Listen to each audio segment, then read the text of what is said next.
Once upon a time, there was a little girl named Sarah. Sarah liked to learn new words. One day she wanted to learn the names of jobs in English. كان يا مكان. كانت هناك فتاة صغيرة اسمها سارة. كانت سارة تحب تعلم كلمات جديدة.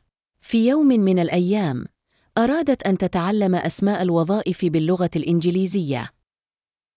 Mom, what is the name of a person who teaches? Sarah asked. That person is called a teacher, Mom replied. Sarah repeated, teacher, teacher, teacher. She liked the sound of it. أمي، ما اسم الشخص الذي يعلم؟ سألت سارة. هذا الشخص يسمى معلما، أجابت الأم. كررت سارة، معلم، معلم، معلم. أحبت صوت الكلمة. Then Sarah saw someone fixing a car. Mom, what is the name of a person who fixes cars? She asked. That person is called a mechanic, said Mom. Mechanic, mechanic, mechanic, Sarah echoed with a smile. ثم رأت سارة شخصا يصلح سيارة. أمي، ما اسم الشخص الذي يصلح السيارات؟ سألت. هذا الشخص يسمى ميكانيكيا، قالت الأم. ميكانيكي، ميكانيكي، ميكانيكي، كررت سارة مبتسمة.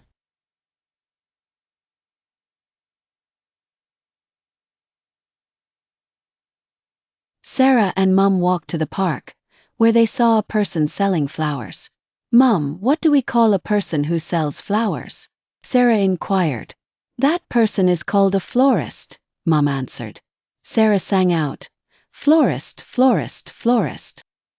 سارت سارة وأمها إلى الحديقة، حيث رأوا شخصا يبيع الزهور. أمي، ماذا نسمي الشخص الذي يبيع الزهور؟ استفسرت سارة. هذا الشخص يسمى بائع زهور، أجابت الأم.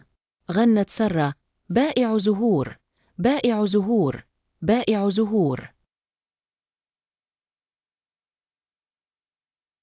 Sarah loved learning new job names. She felt like she could become anything, a teacher, a mechanic, or a florist.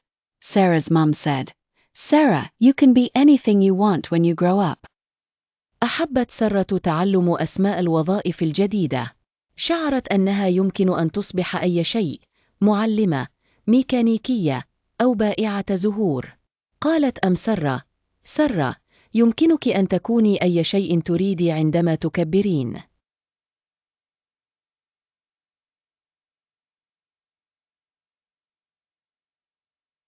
Sarah smiled and said, Thank you, Mom.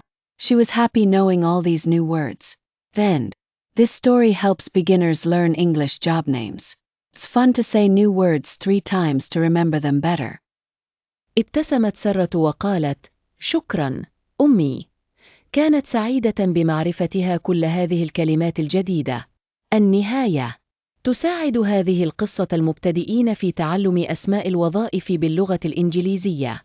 من الممتع قول الكلمات الجديدة 3 مرات لتذكرها بشكل أفضل.